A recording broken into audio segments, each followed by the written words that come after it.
The world is something. Okay, now this is very odd and very embarrassing. But yes, I'll tell you, India is a beautiful part of the world and some magnificent food and liquor as well. And I can tell you, you gotta love your times here in India. Diwali. Fuck you. Talk about Diwali. Tony, what do you have to say about Diwali? Oh, it's a festival of lights, and I'll tell you, the crackers go off in all parts of India, and I'll tell you, the atmosphere is absolutely electric, and it's something. The people are dancing in the aisles, and I'll tell you, it's a magnificent place to be, and a great place to celebrate. Tony, कपड़े धो लो. Tony, what do you think about Virat Kohli becoming number 2 and AB de Villiers becoming number 1 ODI batsman? I think the ladies here will get really bored with that conversation. Look at those ladies. So I tell you, AB de Villiers, the kind of talent he has, as far as I'm concerned, deserves to be number 1 in the world. Virat is very good. He's good at planning a chase. He's very good at manipulating those singles.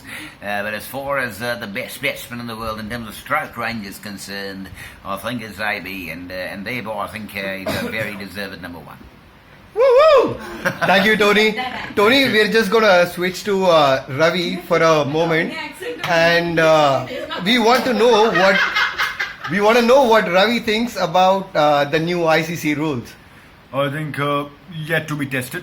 It's early days, and it'll take some time before the players get accustomed to it and are able to get accustomed to it. But I do think they're good for the game. I think the restriction in bat sizes is good. It evens out the contest a bit. The bowlers get a fair crack at it. But I do think it will not make much of a difference as far as the game is concerned. The 22 yards remain the same. The quality of players remains the same. It's only a matter of fitting into those rules.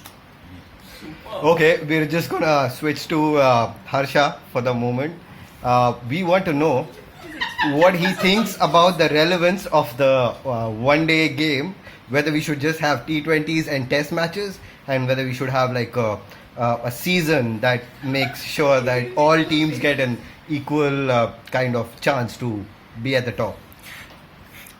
Well, as far as I'm concerned, I don't think really it's a matter of which format of the game. The player is good. The player will pretty much fit into any format of the game. T20s is picking up a lot. I know the one-day cricket is dying a slow death as of now, but it seems like India actually, the current Indian crop of players, is keeping one-day cricket alive as well. So I think when it comes to test matches, it's something else. It's something niche. It is something that is very special, and it's something that needs to be kept in place. It is as it is.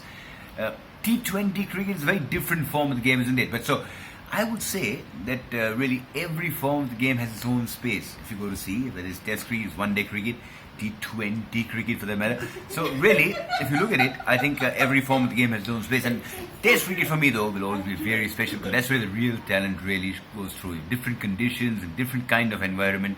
Can you adapt well is the question. I think Test cricket, they do it very well, and that's really why Test cricket is best. Thank you, Harsha, so much. We are gonna quickly switch to a gentleman from a previous era who had no idea that Test cricket could be played at night. What do you think, Mr. Jeffrey Boycott, about day and night Test cricket?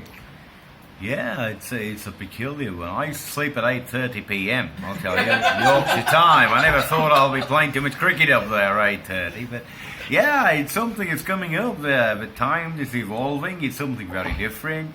You got a pink ball of all things. We never, as boys, used to discuss about pink, did we? And they're playing Test cricket with a pink ball. So yeah, but I think it'll be something which will be here. A lot of people working these days. When they get back from work, they hit the stadium and they're able to catch 3-4 hours of cricket is something worth it, I guess. So, yeah, look, I'm not one for too much drastic changes, but I think this will be good for the game. Thank you so much, Jeff, and thank you to our entire panel. Thank you all.